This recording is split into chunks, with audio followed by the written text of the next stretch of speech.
Bien, ya sabemos cómo es que se representa nuestro transistor BJT en un modelo T y en un modelo Pi.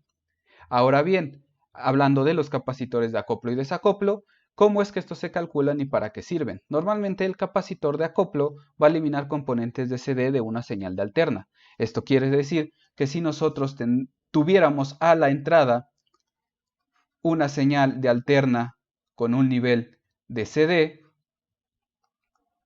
al pasar por ese capacitor de acoplo, lo que tendríamos a la salida sería la misma señal de alterna, pero desde la parte de 0 hacia más voltaje pico y menos voltaje pico. Lo otro, el capacitor de desacoplo permite que un elemento actúe como cortocircuito. Esto es como lo veíamos en el ejemplo anterior. Si nosotros tenemos conectados algo a un capacitor de desacoplo, por la misma frecuencia a la que está funcionando nuestro circuito, hace que este capacitor actúe como un cortocircuito, de manera que nuestro elemento conectado a él simplemente se eliminará y nos facilitará cierto tipo de análisis.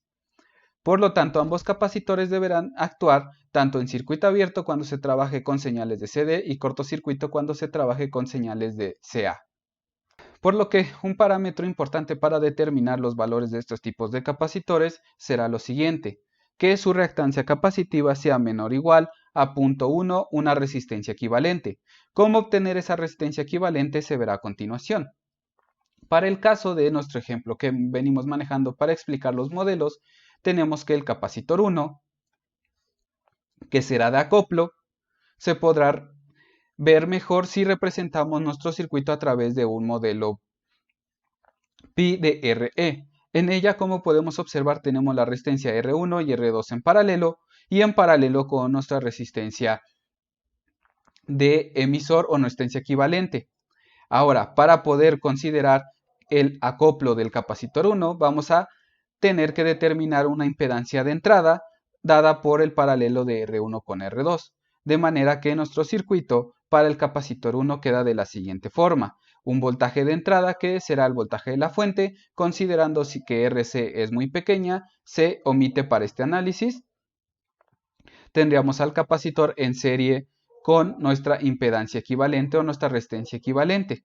De manera que si nosotros analizamos este tipo de circuito, nos podremos dar cuenta que es un filtro pasa altas. Esto quiere decir que si nosotros tuviéramos una frecuencia en nuestra fuente de 100 Hz, este tipo de circuito pasaría todas las frecuencias a partir de 100 Hz en adelante y eliminaría lo que es las frecuencias de 0 a 100 Hz. Esto nos proporcionaría nuestras características para permitir que en corriente alterna funcione como cortocircuito y en corriente directa como circuito abierto. Para el capacitor número 2, que también se considera como de acoplo, tenemos igual nuestro ejemplo. Ahora bien, si en dado caso tengamos o utilicemos una resistencia de carga o una carga a nuestra salida, considerando que este es nuestro voltaje de salida, tendríamos que nuestra resistencia equivalente va a ser igual a la carga, por lo tanto va a ser a una RL. Y nuestra representación de esto queda de la siguiente forma: teniendo el voltaje de salida con la misma frecuencia de la entrada, simplemente con un nivel amplificado con respecto a este nivel de entrada, y en una configuración RL, de manera que también tenemos un filtro pasa altas, y al aplicar nuestro respectivo ecuación tenemos que entonces que la reactancia tiene que ser menor a 0.1 el valor de nuestra resistencia equivalente, que en este caso es RL. Pero si recordamos, nuestra reactancia capacitiva también se expresa como 1 entre 2pi por la frecuencia, que en este caso será la de corte, por el valor del capacitor, y tendrá que ser igual a 0.1 el valor de la resistencia, o menor o igual al 0.1 del valor de la resistencia. De esta manera nosotros podemos calcular nuestro capacitor para poder eliminar las frecuencias bajas en los capacitores de acoplo, mientras que para el capacitor de desacoplo, el cual es el capacitor C3, nuestro circuito no será más fácil analizarlo si lo vemos desde el lado del modelo tipo T. Este modelo nos muestra lo siguiente: que tendremos una resistencia equivalente, que será el paralelo de R1 con R2, a través de una malla donde estará la resistencia del emisor del diodo, perdón, la resistencia que fluye a través de la base emisor, que es la del diodo, y la resistencia de emisor conectada con nuestro capacitor.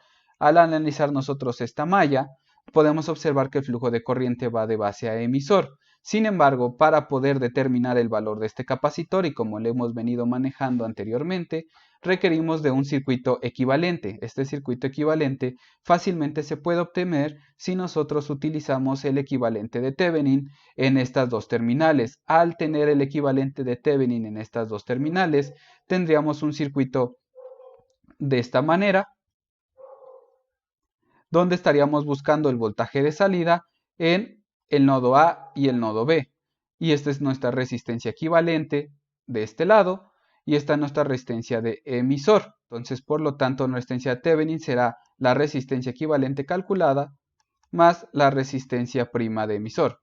Ya viendo esto de manera más formal, tenemos entonces que nuestro circuito queda como se muestra en esta imagen.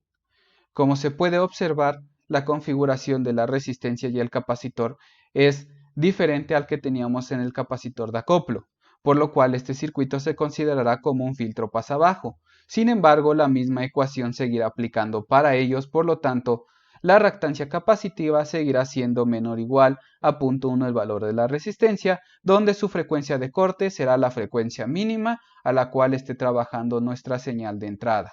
Con esto se puede dar el inicio a lo que es el análisis de CA de las diferentes configuraciones, las cuales serán mostrados en los próximos videos.